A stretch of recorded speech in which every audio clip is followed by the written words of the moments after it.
adoption, so we put him up for adoption. Didn't really want to, but I didn't have any say. And I mean, at the time, being 19 and kind of in and out of college, it was the right thing to do. Didn't want to though, but we did it. And then fast forward 15 years later, and golly, Tim, I can't. All right, sorry. Okay. Anyways, Tim keeps messing with me. You have to edit my thing out so much. You know, I didn't even like do nothing when he was talking. See, this is when you have TV cameras rolling here, watching his retarded behind. Anyways, so fast forward, like I said, 15 years later, I had a guy that I met through a previous girlfriend, and this guy was helping me out a little bit, paying for some golf tournaments, kind of sponsoring me a little bit. Super nice guy. And they had a son. His son was 15, and his son's best friend happened to be this kid named Joe. And everybody kept telling me, you have to meet this kid Joe. He looks just like you, and all this and everything. And so then him and I ended up meeting, and the two boys kind of did the math and figured some things out. And then they started questioning me one day about if I ever had a kid, and I was like, no. And they asked me if I was ever married, and I was like, no. And then they finally got it out of me, you know, did you ever have a kid with somebody named Stephanie? And I was like, oh, yeah, wait a minute. So then it turned out that Joe was my son, and it's been probably the best thing that's ever happened to us. I mean, it's awesome. You know, he's over at the house. Matter of fact, he just turned 19 2 days ago on the 2nd. He was over at the house, and we hung out and played some basketball, hit some golf balls in the backyard, and he's like a little brother, actually. It's pretty cool. We have a good time. So, you know, when I'm home in between golf tournaments, you know, he's at the house, and Sherry gets kind of sick of it because it's a bunch of boys, but between Joe and our son Mason and Tanner, we got a house full of boys, and we're tearing up some stuff and having a good time. It's pretty cool. Excellent. Thank you for sharing that. Oh, you're welcome. Let me ask you something real quick about that elbow that you talked about a minute ago, because I want to hear you say that, yeah, even though it was a really serious injury and I wasn't supposed to play golf anymore, I am still playing, and the only time it bothers me is on a cold day, but I'm totally good. Okay. So talk about that? Yeah, if you can just give me that kind of in your own words in a sense. Yeah, like I said with my elbow, I shattered it, you know, 3 years ago, and like I said, the doctors told me, you know, that I probably would never be able to play golf again. He said maybe recreationally, and fortunately I healed up pretty good, and I was out for about almost 7, 8 months, and you know, I started back probably too soon. The elbow was real sore in the beginning, and but now it's okay. I do have my days though when the weather's cold, or like even like today, we were out practicing and it was raining off and on. It was real damp, and it kind of bothers me sometimes. And sometimes on the golf course, if I get like I remember well, it's happened to me a lot over the years. Like I end up in these divots, but I was in a divot this summer at a tournament. I think it was an e-golf event, and I had to go down for the ball, and that kind of jarred it a little bit, and I was sore the rest of the day. But all in all, I know it hurts, but I've gotten used to it, and it's just I can't let it stop me because I love to play, and it's taken me a little longer than probably some people. You know, I'm a slow learner, but I'm getting there, and once I learn to trust myself on the golf course more, I think I can be really successful. Okay, let's talk about those aspects of your game. You said that one of your stronger aspects is your driver.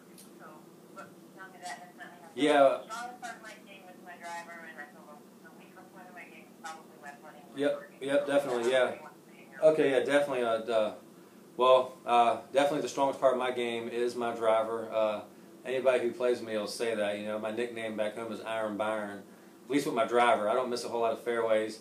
I'm a decent iron player. I would like to be a little better, and obviously the weakest part of my game, I can't deny it, is definitely my mental game and my putting. Obviously, I mean, everybody wants to be better mentally. You got, you know, the mental aspect. You know, you gotta be positive and not get down on yourself. And I have fought getting down myself over the years and put too much pressure on myself. You know, trying to perform and make money all the time. You know, because I've always needed money to go on to the next tournament, and instead of just letting it go.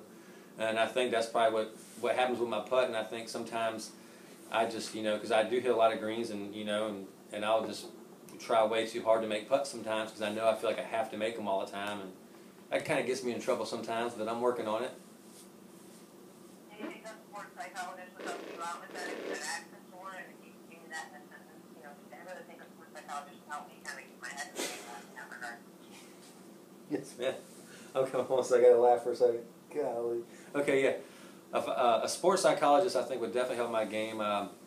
You know, I'm not trying to copy what Tim said, but you know, all the top athletes have a sports psychologist. You know, Tiger. You know, he had one when he was like 12 years old. I think I read somewhere. I mean, I would like to have one. I've never had one, so obviously, you know, maybe if I had the funds to try it, I mean, I'm sure it couldn't hurt. Okay, good. Let me talk about elbow. We talked about hip.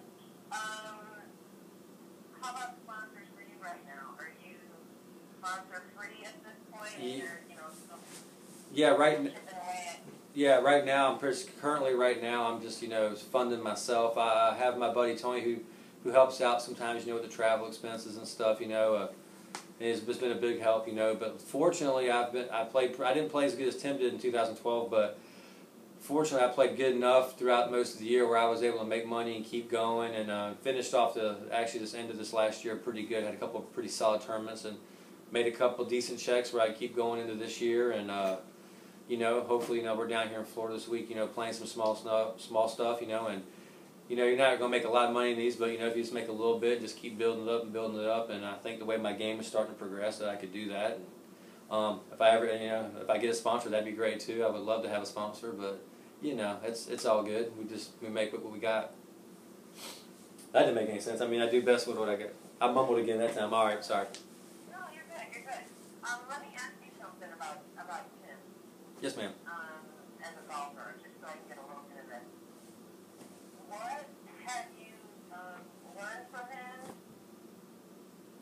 as far as like how it has improved your game? I like what you're saying. Okay, I definitely learned from him. I watch him when he does this and this, and I definitely picked up this and this. Oh, okay, yeah. He's been a good teacher, even though he doesn't know it.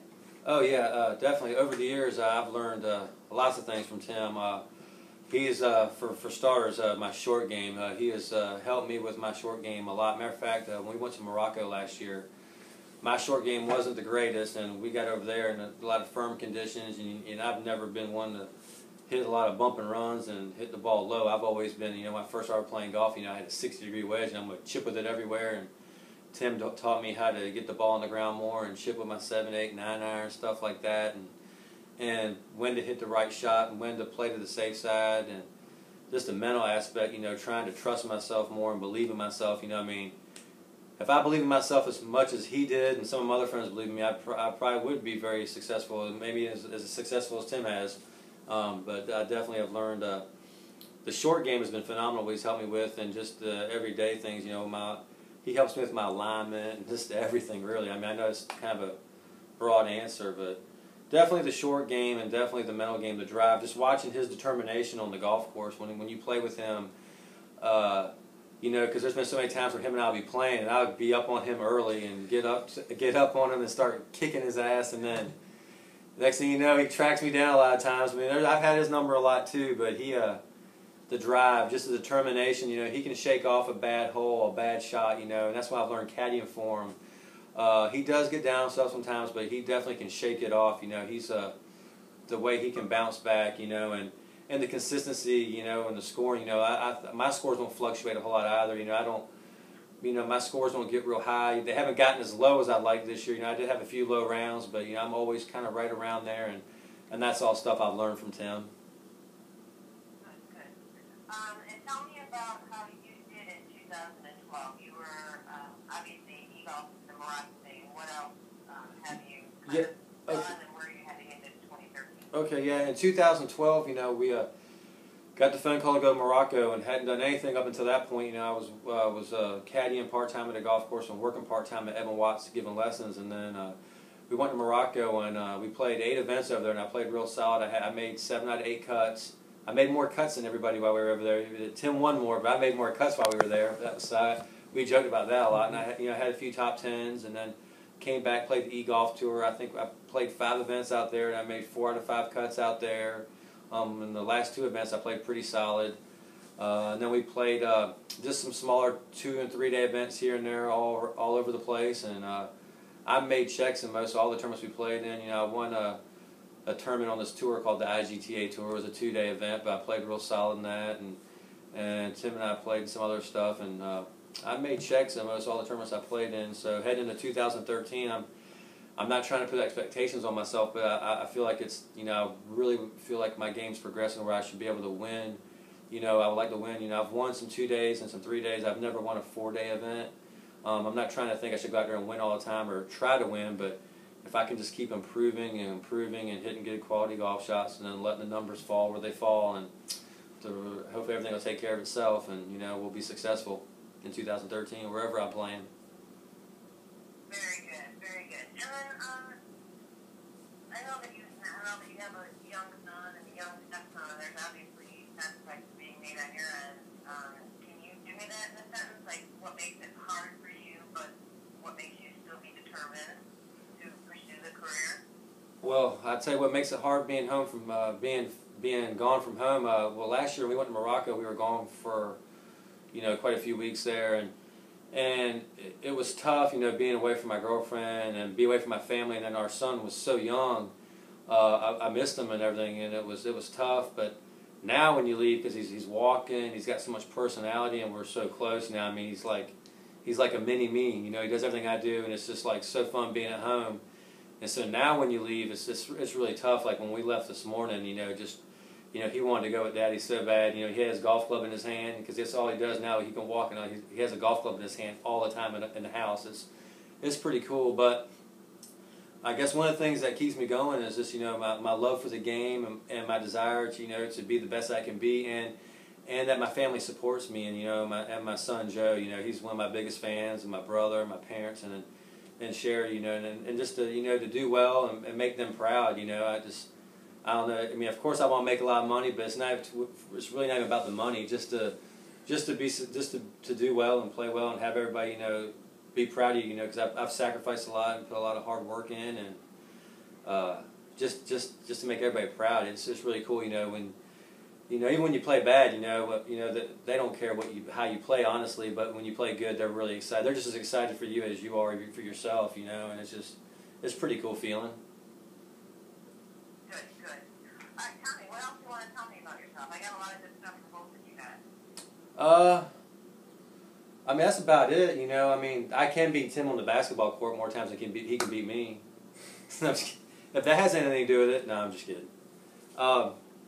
That's really about it, you know. I mean, I try and be serious, you know. We joke around a lot, and I guess that's why, you know, a lot of people, you know, I don't know if it's a good or bad thing, but when I get paired with guys a lot out there in tournaments, everybody's always likes playing with me because I'm fun, I'm easygoing, you know. But I'm trying to be serious, you know, because when you get on the golf course, you got to turn on your game face. But I don't, you know, I'm always cutting up, you know. I like to have fun, that's for sure. Good. And then, can you elaborate a little bit about what it would be like for you and Tim to be able to, you guys have obviously seen the show, right? You know, with yeah. But there has been people that knew each other, like you guys know each other. Right. I think it will be really interesting, and I'd love to hear you say something about it. Oh, you know, Tim and I, you know, if we get the opportunity to be on the Chasing the Dream too, I think it would be an awesome opportunity, you know, for both of us, you know.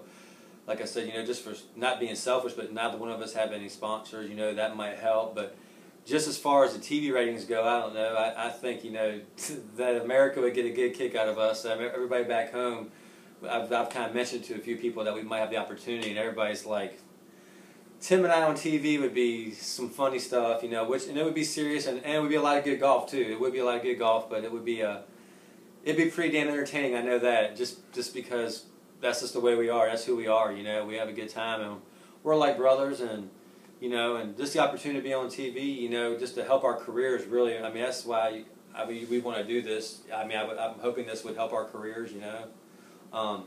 And it'd be a lot of fun, I'm sure. If people could understand me, you might need a lot of subtitles by my name because I talk too fast and mumble half the time.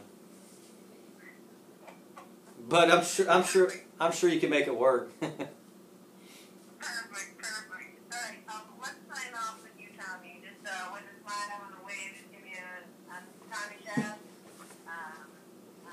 However old. Okay. Savannah, Georgia. Okay. I'm Tommy Schaff, and I'm 37 years old, and I'm from Savannah, Georgia, and I hope to be on Chasing the Dream too. Well, you did it already. Oh, I did it again. You have to do it again. How was that? Good. Okay. Very good. All right. We can stop it now. Okay, you can go ahead and